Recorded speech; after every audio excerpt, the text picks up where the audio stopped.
Welcome to Bachelor Party. Air horn, air horn, air horn. Major news in Bachelor Nation. We are going to get into it with my good friend, fellow podcaster, not on the ringer though, Ben Higgins. Hello, Ben. That was good. Good introduction. Fellow Thanks. Podcaster, not quite good enough to be on the ringer, Ben Higgins. Oh, no. I believe that you struck your deal with iHeartMedia without any warning to me. So come on, back up. That's a good point. Yep. Well, we're still here today, so I'm happy to talk to you. I'm so happy to talk to you too. There's major news about this season of The Bachelorette regarding who is the Bachelorette. We're going to talk about it in 1 second. But first, I just wanted to say something up front. We both really care about Rachel Lindsay. I know that we both do. And in the last couple of days, she's been receiving like an insane amount of hate. She posted some of it to Instagram, and there's like this whole thing happening where she insulted Garrett, and Garrett has said so many offensive things, or not said them, but like using his social media, and Rachel called him out. And I just think everyone calling out Rachel needs to stop, and it's not okay. And like just the hate that people send without thinking about it through DMs and posting on comments and all that absolutely has to stop. The hate that she's getting, it just makes me so angry. And I really admire her for speaking out and being as strong as she is. And I absolutely hate that she gets that response when she's honest and upfront, and it sucks. So everyone, please stop. And Rachel, you're the best. I just wanted to say that, it's like a major thing happening in the Bachelor world as well, Yeah, I can't imagine how tired Rachel is. Me neither. And you know what? She's the best. Check out her podcast, Higher Learning, and Bachelor Happy Hour.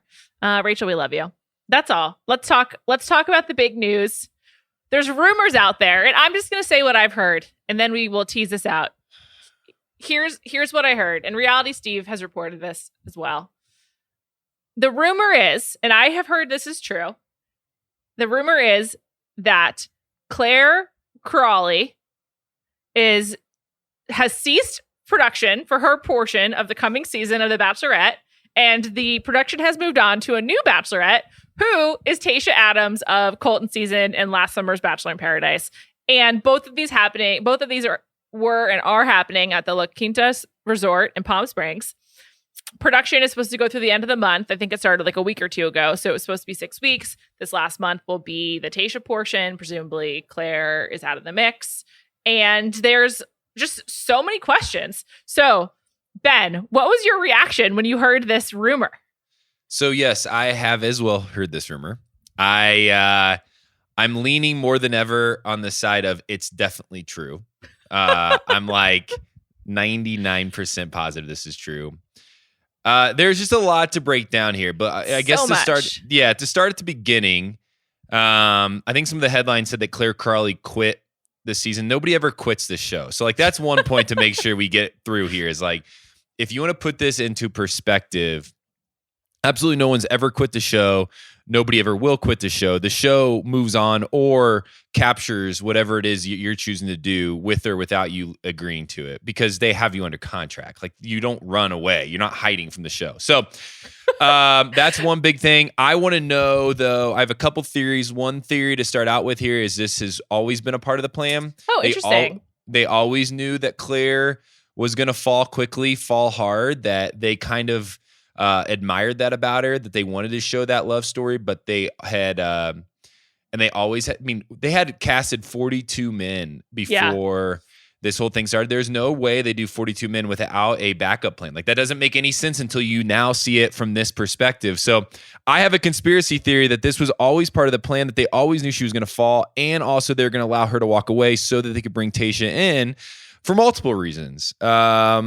Before we get into that, pause for 1 second. Let's just say, if true, and I believe it is, Tayshia would be the second black lead ever, and it then sets up the franchise to have 2 black leads in a row because Matt James is the Bachelor, which is hugely exciting. So for many reasons, I hope this is true because that would just be so cool. And again, it would put less of a burden on Rachel to be the only black woman to be the lead, and she didn't always have to be the one to speak about her experience because it's different from everyone else. So, and that's not to say that Tayshia and Rachel have the same experience, but it is adding diversity to the franchise. So I really, really hope it's true.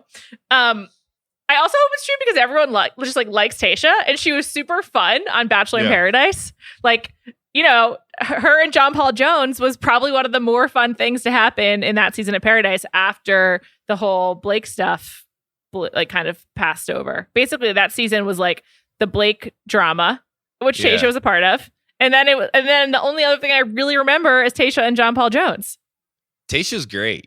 She always has been great. I've been around Tayshia multiple times. Like I think we spent a week together in Vegas. We've traveled with our podcast when we do like the Bachelor travel stuff together. She's terrific to my fiance, like insanely kind to her. Shout out Jess. Yeah, to Jess. And so I think it would be awesome. I agree that it would add diversity to the franchise in a year that like a lot of people were screaming for it. So honestly, I'm excited to see how it play, if it's true, how it would play out, but I don't think there's any negatives to it. Like I'm not identifying anything that I'm going, oh, this is going to be disappointing. No, I'm like really jacked. Okay. Well, I'm a negative person, at least more so than you. And so I've thought of some negatives. Well, all right. Well, let's hear them. Okay. So let's just talk through the mechanics. And I want to come back to how no one quits. We're going to come back to that in a second. Okay. So here's what we know. Claire started quarantining shortly after 4th of July, I believe. And then production began about 2 weeks ago. And as you said, there were 42 men. Many were sent home beforehand.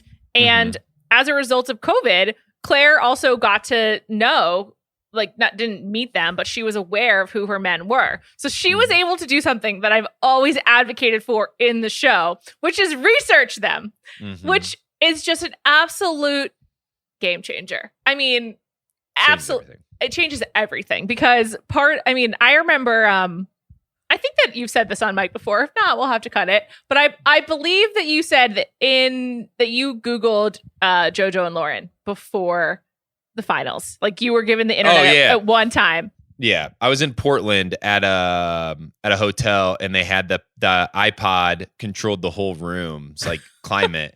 And so I grabbed the iPod and got on the internet for the first time. And that was hometowns in Portland.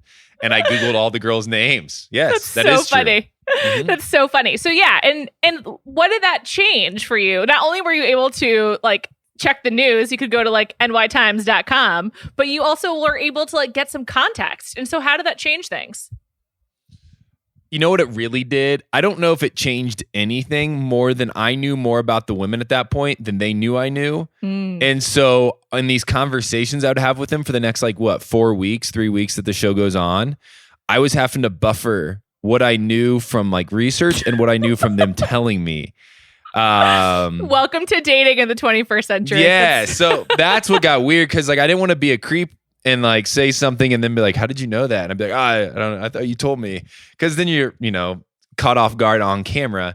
So I think that was the biggest change was I had to be on guard for what I said. It's also funny because like there's already a power imbalance with The Bachelor, right? Like you are like the lead and they are contestants. And then even more so where you like they only know about you what they saw on Caitlin's season and like your limited interaction, and then you get to know all this information about them. And so for Claire, there was a large body of work of Claire in Bachelor Nation from Juan Pablo season to Paradise to, of course, Winter Games, which was a fave of mine, and you were on as well. In a very raw state. That was a different Ben. It was a crushed Ben. It was a hurt Ben. Quarantine Ben is thriving. You guys can't see him, but you just are clearly just living your best life. Yeah.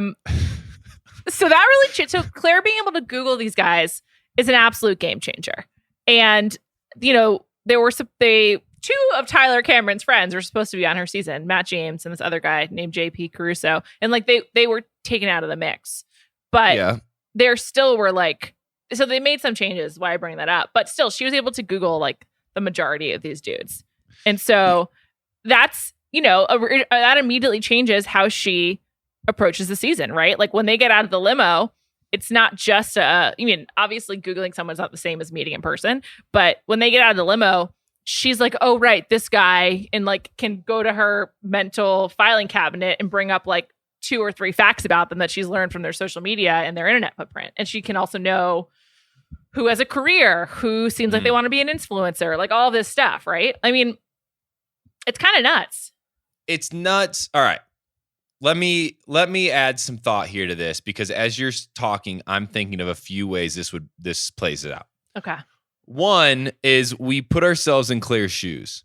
You know what? Her season was one that we were looking forward to. It was going to be a change. The big topic was, the age and how a lot of these guys are going to be a little older. We're going to see a whole different dynamic than we've seen in the last few years. And then obviously COVID hits, and then we announced Matt James as the Bachelor. Now everybody's excited about Matt James being the Bachelor, and Claire kind of gets forgotten and pushed back for a bit. And for the last 6 months, Claire has sat as the Bachelorette, waiting, wondering, hoping for this moment and for this time on the show. So that's all truth. That's all fact that happened. Now, the second part of this is I'm worried, though, in that 6 months, if she did research, she started to dismiss men already that she has yet to meet in person, which for me is one of the things I look back on during my time on the show and appreciate the most, that I dated women I would have never dated in the regular world because they just didn't fit into what I thought I wanted. But when I dated them on the show and I was able to ask them questions out of pure curiosity without knowing anything about them, what is your family like? What do you like to do? Tell me what your dreams are. What's your biggest insecurities? Those type of questions I was learning as I went. And so I was building foundations for a relationship that might not exist in the real world. And that allowed me to grow not only as a person, but it allowed me to make really good friendships with women that I still to this day really care about. I'm worried that Claire, one, researched, two, started to find out which men already fit into her category of what she likes to date, dismissed the others before they even had a chance, got there, knew what she wanted, fell in love, and said, I'm done, because she, in her mind, felt like she had been dating whoever this guy is for 6 months and not for the 2 weeks that they're on the show. Here is my final point. Ben, there's no need to limit yourself. It's podcasting. It's freewheeling medium. Here's my final point. I'm not going to be surprised if we find out that Claire and some of these guys were chatting outside of the show over the last 6 months. And that's the old where Nick and Caitlin. The old Nick and Caitlin and many others who have made this work. Now, it doesn't always work, but for many other, and I don't blame them. I get it. I would probably too. But I do think it would have been harder to date on the show if you had been messaging and like being vulnerable with each other and FaceTiming with each other and all those things over the last 6 months of a very difficult season for many people. Yeah. Yeah, that's a good point. Yeah, and I guess I actually hadn't even thought about was she talking to these guys beforehand? I would just assume she was studying them, because that just seems like an even bigger breach of protocol, which is not to say, one thing I've been thinking a lot about is just how this show needs to adapt to the world that we're in. And we've seen that in fits and starts before. Obviously, the last 3 to 4 years of The Bachelor have just been really different than probably all of the years that came before. But this is even more so. This is just totally different. So yeah, I guess if they were talking, that gives you even more of a foundation to start this TV relationship. And I think it will be obvious. Not to say anything about Claire's ability to act or not. I have no idea, but she's such obviously a emotionally driven, authentic person that I think it would be hard for her to hide if she was already excited about someone or knew them. Editing can do a lot of work, but if you're capturing her reactions when the men get out of the limo, I feel we're gonna be able to see it, and you're oh, she's talking to that person. I've done a whole season with her. I do know Claire, and the one thing about her is too, and I got her into trouble in Paradise, but she really confides in the producers. She has no boundaries to what filter and level she'll confide in them and share secrets with them. Where for me, I was more nervous about telling them stuff. I think for her, she's just an open book. She's kind of like Ashley and Eddie. She'll just start talking and see where it goes. And the whole time the producers are sketching down all right, well, this is our game plan. Which is funny to hear you say that, because one of the other rumors about Claire this is particularly on Reddit, and Reddit is like the least reliable source ever, is that she's like been quote unquote difficult and quote unquote canceling things. And I say quote unquote because I think calling a female lead difficult is really loaded. I think that that's a way that women at work are often described, that men are not. And like, Juan Pablo is generally known to be like a jerk now, right? But like, I don't think at the time anyone was like, he's difficult. But like, I think he was. I've heard that he was. And I hate that Claire is being painted with the difficult brush. And maybe that's true, but to just say like in that very reductive way without any context, because it's just like the rumor mill, really, it doesn't sit well with me. So I'm not going to call her difficult, but I do wonder what led, if it's not your theory that this was always the plan, then I'm just going to say that I don't think this was always the plan, because they went to a great deal of effort to like announce Claire as the Bachelorette when they thought that her season would film on time and everything like that. Yeah. And there was like the typical press cycle around her. And I think if ABC was going to include Tayshia, they would have used the opportunity to promote Tayshia, because she was just more known to Bachelor Nation at the time. I think this is a part of my theory is this, and I'm, again, this isn't truth. My theory, though, is that this wasn't part of the plan when they announced Claire. My theory is this became part of the plan once they found out that Claire was talking to somebody, and they said, let it happen. That's fine, because here's the deal. It's a win-win. It creates drama for our season. It's a whole nother storyline. And we get to have Tayshia now as the Bachelorette, which is somebody we always wanted, yet it didn't, for whatever reason, fit into what they were hoping for the season. Now we get to do everything we wanted with this season, fit it all into one storyline, and make a show out of it during a show that wasn't going to be that most exciting because they weren't traveling. So it's not like it was when they announced her. I think this became when Claire shared, "Oh yeah, I'm really into this guy. We've been talking. Sorry, ha ha ha." And they're like, "Great. Talk to him. How about you run off with him in 12 days? That sounds great." Here's some other positives. Well, I didn't tease out my negatives for Tayshia. Let me just go negative first, and we'll bring down with some positives. Negative for Tayshia. So Claire did this for about 2 weeks. They casted for Claire. They asked for men who were slightly older, clearly with an eye towards Claire. I will say also, this is the 42 men that they released. I don't know which ones made it onto Claire's or initial batch. Much more diverse than usual. So kudos to casting. Hope that's setting a new trend going forward.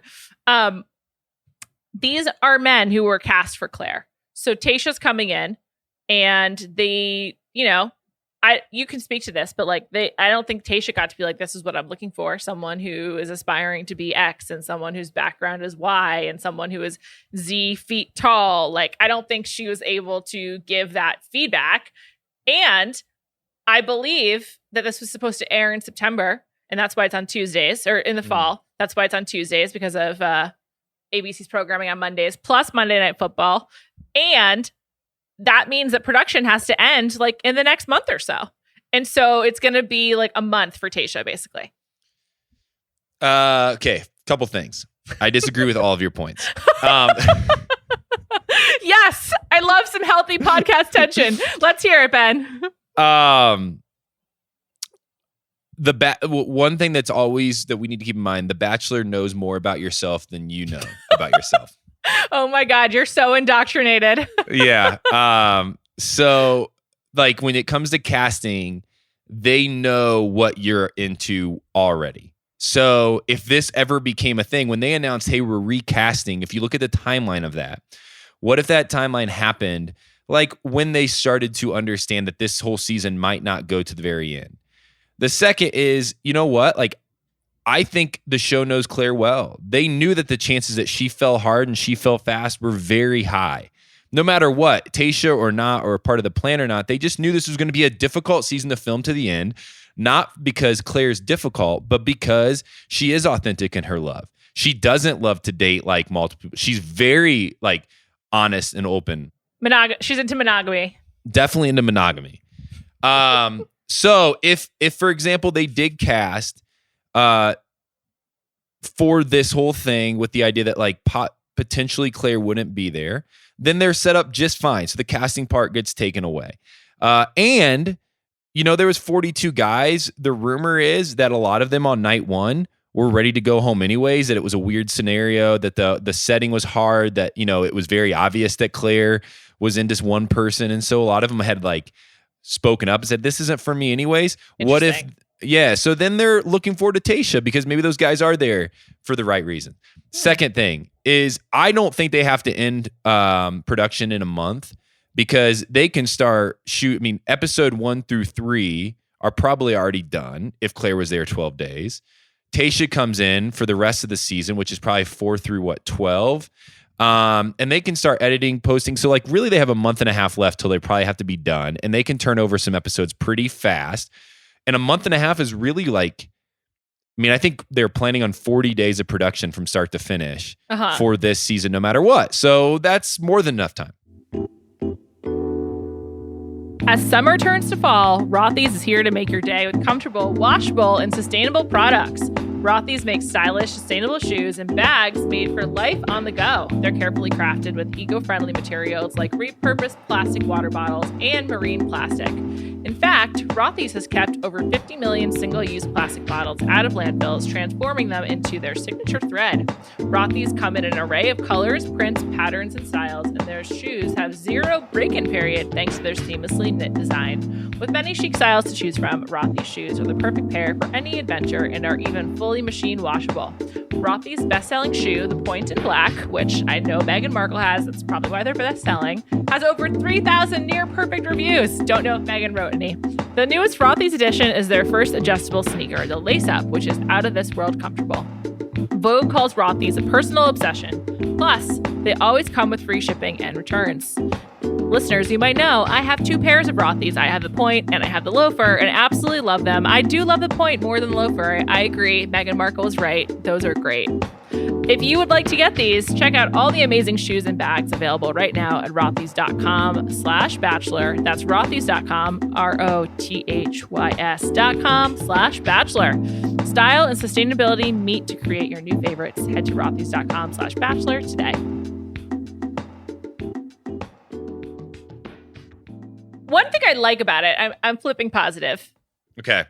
I think on Listen to Your Heart, which I already forgot the name of, had to think about for a second. That's a good sign. I liked that it had a paradise infusion. And I think that the paradise sort of model is a good way forward for The Bachelor in general. And so they're kind of forced into it because of COVID. Like, I don't think The Bachelor was ever like, yes, we'd love to only film at the La Quinta Resort in Palm Springs, where, by the way, it's like 115 degrees every day because it's the desert in the summer. And I would literally go insane. And I would also just be like, okay, all of my dates will be indoors. Thank you very much. Yeah. I will not be going outside. You'd be a good bachelorette. Really easy to work with. I would get fired. And although I have a really like low bar for hanging out with people, like I just like to hang out in general. Yeah. So like I would be willing to go on almost all of the dates because I would just be like, yeah, sure. Like if it's like also a very finite period of time, like I knew I wouldn't get stuck hanging out with someone who sucked for like more than 3 hours. I'd be like, yeah, sure. No problem. I'm in. You'd be a blast. I think I would be fun, to be honest. Because I also asked so many questions. I think it'd be great. I think it'd be awesome. You've had dinner with me. I just ask a million Qs. Let's just pause here to we had dinner at the nicest restaurant I've ever been into in my life together. It was awesome. And you paid, man. Yeah. It was great. Yeah. Big ballin'. It was 11 Madison Park, which I believe is closed due to COVID. So that's very sad. Anyway, here's some positives for Tayshia. Okay. So the paradise model clearly works for her. I think that her personality came out a lot more when she was talking to more people and not just focused on one dude. And I think that she could be a good lead if she gets comfortable with her producers, who she, I think we saw this with Hannah, that like Hannah really came out of her shell when she felt comfortable with the producers who were working with her. And for Tayshia, she's like beautiful. She seems like a good time. And I think during Colton season, we didn't get all of her personality. Colton season was weird though. Like we didn't get really anyone's personality except for like Demi, basically. And so I think that there's a good chance to like get to know her a little bit better and that she could really thrive in this sort of like rotational, slightly different format. And in general, I think that Paradise is just kind of more fun. Plus, a good thing about the Claire situation leading into Tayshia, one of the worst parts of Paradise is when the boring couples stay till the end. You're just like, get out of here. We don't want you. So it's better to get the boring couple out and have some actual entertainment and whatnot. So I think that's good. I think just also on the realistic front, Tayshia's become way more famous, and I've always been miffed that her follower count was so low relative to the other women on Colton season. Like Hannah G's followers just shot up after the night one of Colton's finale, and Tayshia, as a woman of color in this world, her followers have always been less. And like I hope that this can lead to more opportunities for her if that's what she wants. And I think it'll be cool that she will get to be a more famous celebrity than she already is. So it obviously opens up a lot of doors for her, as it does for any of the leads. So that's really cool. And I'm just excited to see how it goes. I kind of can't believe this is happening though. It's sort of like, it's just truly wild. And also the fact that it got out. Are you surprised that there's this level of information available about what's happening with The Bachelor right now? Yeah, because it's a bubble. I mean, it's already a secretive like experience, but the bubble part makes me very surprised that this leaked. But at the same time, I think the show, here's the thing, the show will have to at some point here very, very, very soon leak this themselves. Yeah. Because you can't be watching night one and have your mindset on it being Claire, and then like 4 weeks in, all of a sudden Tayshia shows up. Like this is going to have to be a thing going into the season. Now we don't need to know the details, but like we now have 2 bachelorettes this season or whatever that's going to be. So like, no, I think the show is okay with this leaking because we still don't know the details of why it happened necessarily. This is all hearsay, especially for me. I'm just guessing. Same. Well, I've some sourcing, but all I know is that. And of course, ABC hasn't confirmed it, so nothing is completely confirmed. But I'm pretty sure that this is true, that Tayshia steps in as the Bachelorette. That's what I know. And one thing that's interesting is in the Bachelor Party Facebook group, which you should join if you're not in it, is a conversation about like, is this a spoiler? And I think that's like an actually really interesting question and kind of like a little bit more meta about the place of the show right now, which is like, is it a spoiler to know that there's 2 Bachelorettes? Because obviously with Caitlyn and Britt, that was the setup for the season. But it was only like for 1 episode and the men chose Caitlyn.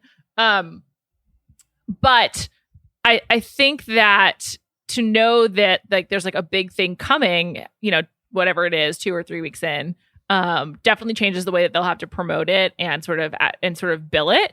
But the teasing of the fence jump for all of Colton's season did not hurt the show. In fact, I think it helped the show because there was like some sort of like momentum to build up to, and that the just whole turned season. I mean, that was like that was the season right thing. There. Yeah, that was the whole thing, right? So I actually think this could work in its favor because I think that in this era of spoilers and reality Steve just seemingly more potent than ever, it's actually helpful for the show to own some of the big beats and the way that like, movies have trailers, and like some movies give away a lot of what's in the some trailers give away a lot of what's in the movie, but not all of it. And this is like kind of similar, but it's just a different world for The Bachelor than it was 5 years ago in so many ways. I mean, again, the enormity of having our second Black Bachelorette and 2 Black leads in a row is really huge, and it's really exciting.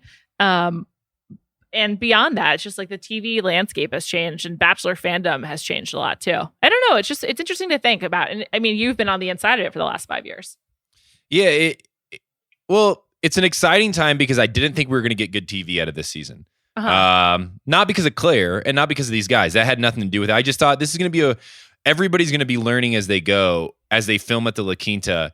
And like, I thought it was going to feel a little repetitive because you're in the same location with the same guys doing the same things. I mean, how creative can you get on dates? Are they doing like a water balloon toss in the like front lawn? Like, I don't know. I don't know what you do to keep it exciting. So I thought it was going to get repetitive. This adds an element that I'm intrigued by. I don't call it a spoiler. And as you were talking, I was trying to think of like a sports analogy. And the only thing that came to mind was that like when there is an off-season like trade, right? Like for a superstar and another superstar, and they join forces. Now, I'm excited to hear that. That still doesn't tell me what the season's going to be like. Because I don't know how it plays out. I don't know the details to how that chemistry is going to match. I don't know if they'll actually win the championship because will they come together? Will the things fall into place to make it work like it should? Are they going to argue on the floor? Those kind of things always come up. And so it's not a spoiler to me because a spoiler would be telling me this is how it plays out. This is what happens. This is how the whole thing ends.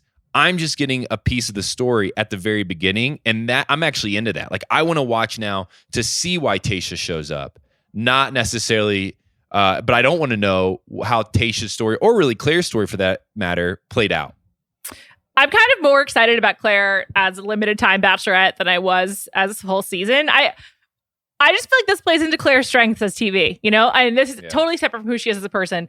But we have seen that Claire burns hot and bright on these shows, like she has these really big arcs and then she leaves. And that's happened on a lot of her seasons. I mean, I think the way that she was treated by Juan Pablo, particularly in retrospect, as like you have more of a chance to like analyze it, is like so awful and makes me hate him even more. He literally slut shamed her, and like that's just incredibly fucked up. So Claire, we support you. But I think in general, this like really plays into what has made her entertaining in the past. And again, definitely for Tayshia, it's like, we'll get to see a new side of her, I think, and I hope. And I don't know. I think it's going to be great. I don't know. Here's one thing to add. This always happens to me. I'm always like, I don't know about this. And then over the course of a podcast, I talk myself into it. And I'm like, yeah, let's go. Let's go. I need your opinion on this. Okay. Any of your listeners' opinions, because I'm in a predicament that I can't figure. Predicament, yeah. So there's one thing that tells us about Claire. Very obviously, she wasn't doing this for the fame. She might have been doing it for a little bit of the attention. She's not doing it for the fame, because if you were doing it for the fame, you would see that you have to be there to the end to be this year's Bachelorette. She was willing to walk away from this X amount of days in and share her stage with another person for this season, and another person that will be there longer, that will presumably probably get more attention than Claire will as the Bachelorette this season, and will be the ending storyline. And the ending storyline is always the storyline that survives, right? It's not how we start, it's how we finish. So that's one thought here, is Claire was definitely doing it for the right reasons. Now, my second thought to this is, I'm a huge fan, a massive proponent of anybody that does anything in life for the authentic, genuine reason that is outside of your own selfish gain. Now, there's always going to be some type of personal gain from experiences that we have to consider. But if anybody does anything, especially at this magnitude, and says, I'm willing to give up what it could be for me personally to pursue what is right and what is good, I'm a fan of that scenario. So I know there's past bachelors and bachelorettes even that have admitted, this was all strategic for me to be the bachelor so I could increase my career, right? Yeah. I find that like really disgusting, because there's a few things, and we'll talk about this. I want to make sure we bring this up later on too.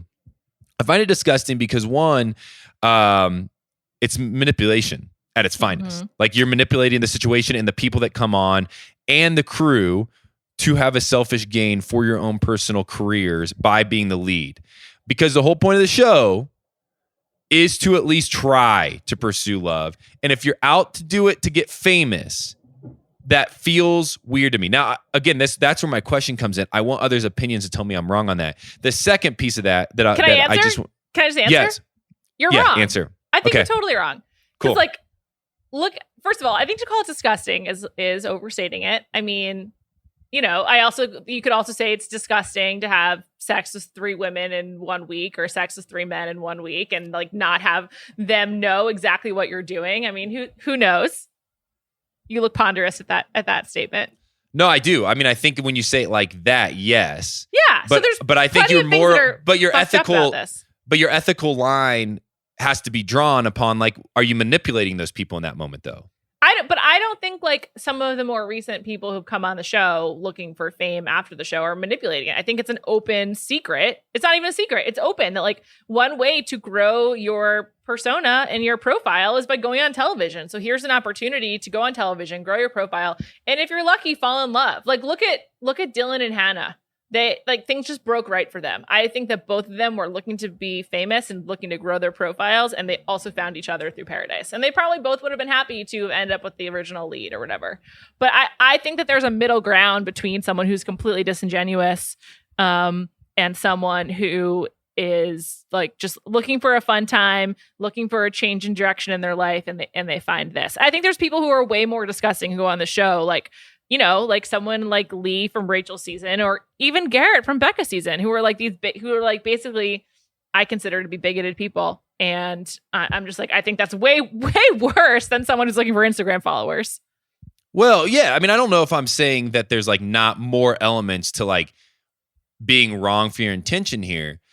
And I also think there is a fine line. I was saying like at the far like radical level, if you're only going on it for those, like Hannah and Dylan, you can't make that argument because they obviously were open to finding love because they found it. Yeah. I'm saying if somebody goes on just so the whole point to all of this was that Claire obviously had the best of intentions and we should celebrate that. Like we need to notice that Claire gave up what fame was going to come with this for love. And I hope no matter how Tayshia's story plays out that we recognize that and go, that's a big deal. That's a huge, huge thing to decide upon. And that and that's great. You love love. It's really beautiful. I think it's cool. When it's time to rest and recharge, your home can be the perfect relaxing sanctuary. Article makes it easy to create a calming and comforting space that allows you to truly be yourself. Keep your eyes peeled and your Instagram open for inspiration featuring Article's latest collections. Their designers focus on beautifully crafted pieces, quality materials, and durable construction, all while fitting into a modern aesthetic of mid-century Scandinavian, industrial, and bohemian designs. That's so many kinds. And you can save up to 30% over retail traditional prices. Article keeps their prices low by cutting out the middleman and selling directly to you. No showrooms, no salespeople, no retail markups. And fast, affordable shipping is available across the US and Canada and is free on orders over $999. All in-stock items are delivered in 2 weeks or less. 30-day return policy with simple returns and exchanges. You know, if you're looking to spruce up your home because you're there a lot because of COVID, consider Article. I love the pieces I have in my living room. I'm so pleased with them, and I think you could be too. And what better time to invest in your home than when you really need to be there? Article is offering you $50 off your first purchase of $100 or more. Go to article.com/bachelor, and the discount will be automatically applied at checkout. That's article.com/bachelor to get $50 off your first purchase of $100 or more. This episode is also brought to you by Blue Apron. Home cooking matters now more than ever. With Blue Apron, you can have peace of mind by getting fresh, quality ingredients delivered straight to your door, so you can cook delicious, easy meals in the comfort of your home. Blue Apron takes the guesswork out of dinner, and we mean more than just deciding what to eat. You can know your ingredients are being prepared and packaged with the highest attention to quality and safety. Create a plan that works for you with Blue Apron's ever-changing mix of menu options like vegetarian, carb-conscious, Mediterranean, diabetes-friendly, and WW approved. Prices start as low as $7.49 per serving, and you can schedule, skip, or cancel orders whenever you want. Don't sacrifice flavor. Don't settle for boring meals. Find comfort in the kitchen with Blue Apron and enjoy delicious home-cooked meals. Check out this week's menu and get $30 off across your first 2 deliveries when you visit blueapron.com/bachelor. That's blueapron.com/bachelor. Feed your soul.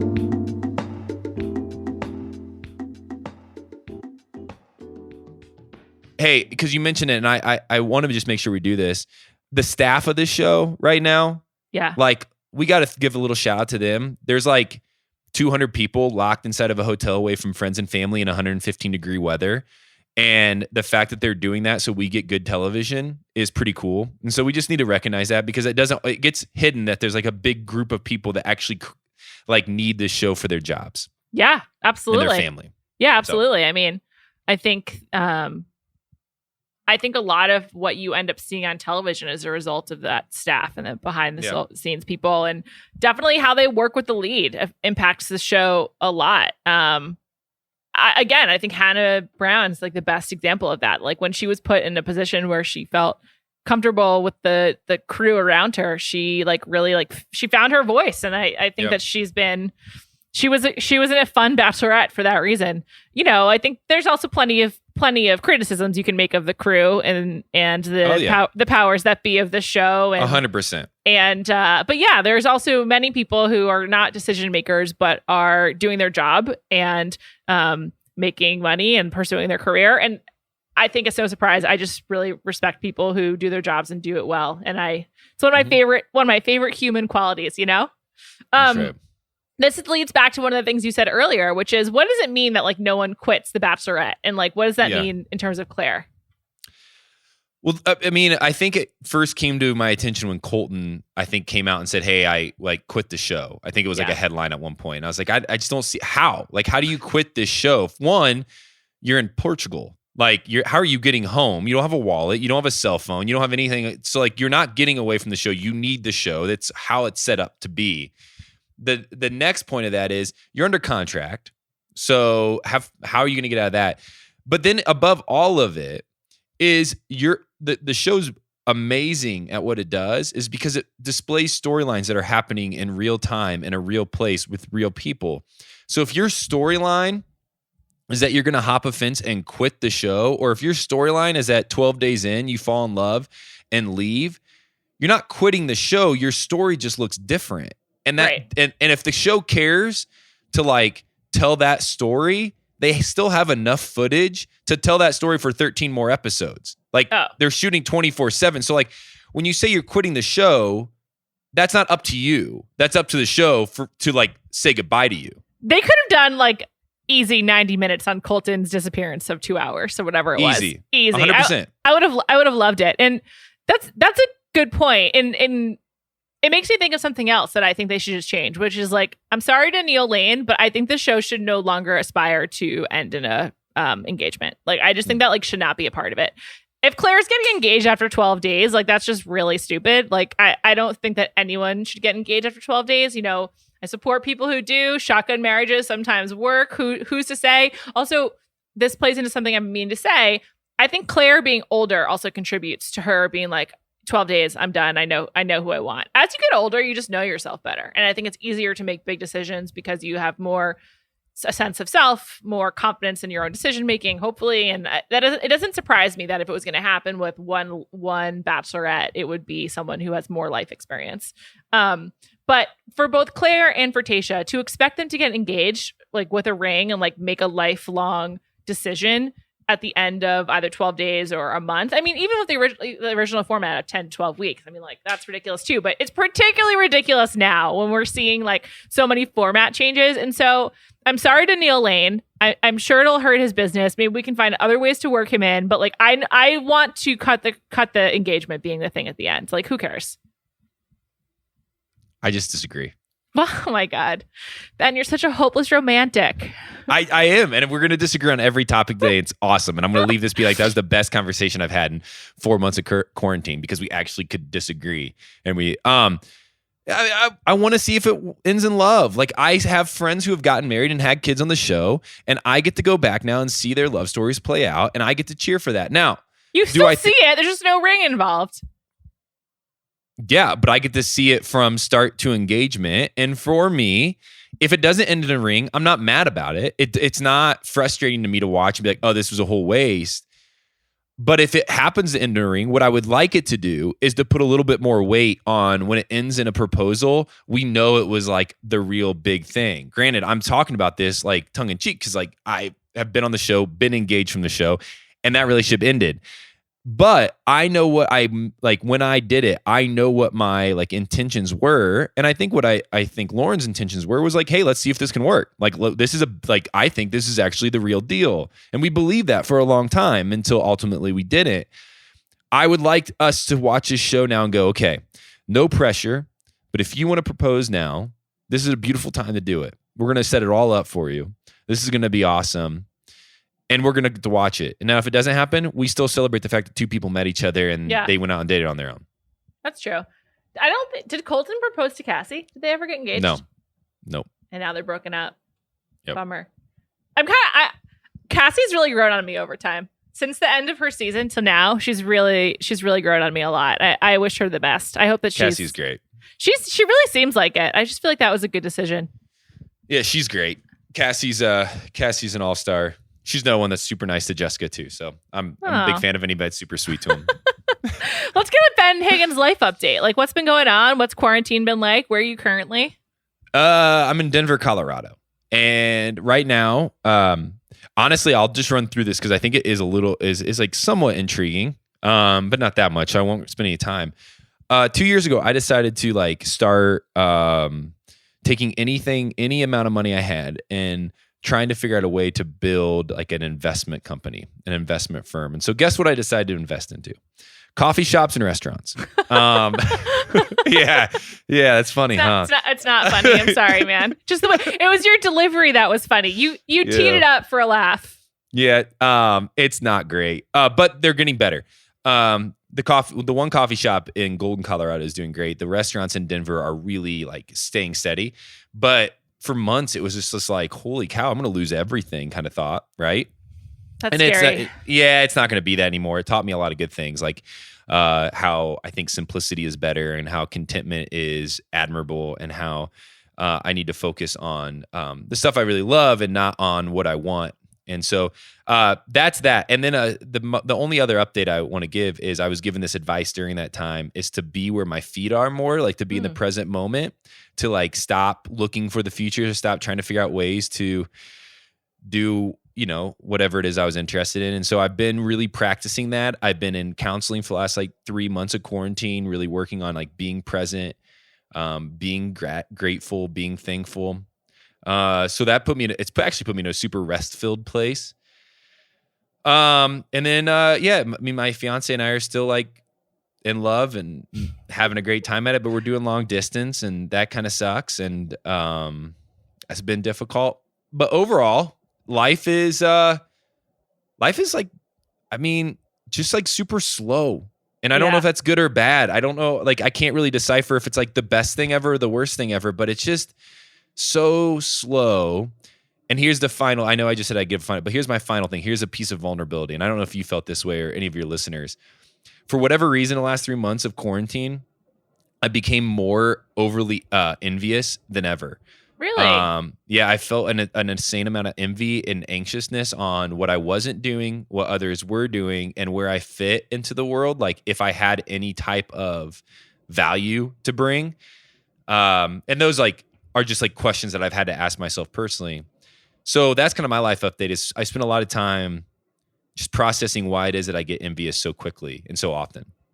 That's interesting. First of all, I really admire you for doing this internal work. It's very hard. And I think it's like, but I think it's kind of forced on you by quarantine, right? Like when you're just, when you're not distracted by travel and you were supposed to be on tour for like like from the time of the shutdown to the end of June. And then who knows beyond that, right? Like, so that was like a huge change, but I just think when you're not constantly moving and you're not like focusing on what's next, is I think that a lot of people's careers are set up that way in 2020, where like there's always like a next thing and just like life in general. And there's so much that like thrown up in the air by quarantine. You have to ask yourself those questions. But to your point about envy, I think probably people experience this differently. But I think one thing that's like really come out in this time is that everyone's just sort of like stationary in a little pod, right? So I think it's really easy to be aware of what everyone else is doing because it's like very,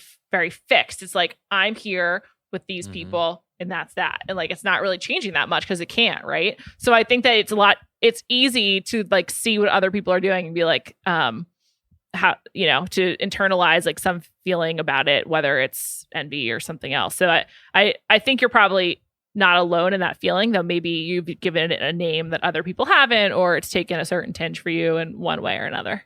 Yeah. So you're right. And you're spot on. And then I'm learning a lot. So, there's been a lot of stuff in the last few months that have taught us all some great stuff.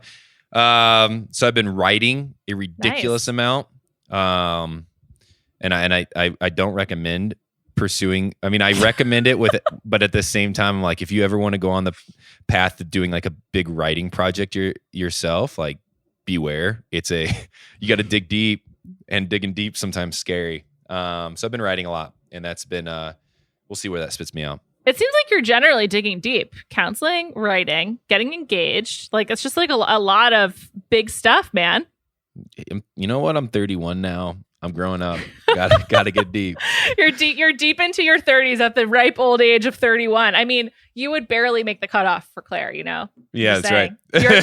You'd be at the lower end. I will say, Tasha, 29 years old, turning 30 on September 4th, I believe. Craig, my producer, and I just looked it up. I love this trend towards the three zeros for the Bachelor and the Bachelorette. Again, I think it'll lead to more success. And if you're looking for an engagement like you, I think it's a good thing because like, what do you know at 23? I don't know. I just, you know, I feel like you. I'm a broken record on that topic, but in general, I don't know. It's just wild. It has such a big, after the Matt James news. And now like that was just like a big break from how they've been doing the show, like picking someone who hadn't been on the show at all and was barely known to now potentially having 2 bachelorettes and having 2 consecutive Black leads is just hugely exciting. I don't know. I'm into it. And I'm excited to see where this goes. Are you watching a lot of TV? No, I'm not. I'm watching golf and basketball right now. I also, little shout out to Yellowstone. The TV show? The TV show Yellowstone. Nice. I'm watching that. And I heard that was good. It's fantastic. Kevin Costner is just so beautiful. And finally Schitt's Creek. So like between those 2 shows and then sports, I maybe like a couple nights a week, but I've really enjoyed having sports back. Me too. It really is like so great because when you're, especially right now at the NBA schedule with like 6 games a day, you're just like, I was just like doing stuff around my apartment yesterday and I was like, I'll just put on the NBA in the background and it's so nice. It's like a salve, you know? Yeah. Those words coming out of your mouth. That's just beautiful. I'm just going to put on the NBA. That's great. Good for you. Ben, thank you so much for chatting through this momentous news with me. I'll be back on Wednesday. We're going to talk Indian matchmaking, just absolutely huge hit on Netflix. As far as I can tell, seems like people are talking about it. So we shall discuss. Thanks so much for listening. Check out Ben on Almost Famous, his podcast, and in so many other places like Instagram, you know? Check him out. Thanks, everyone.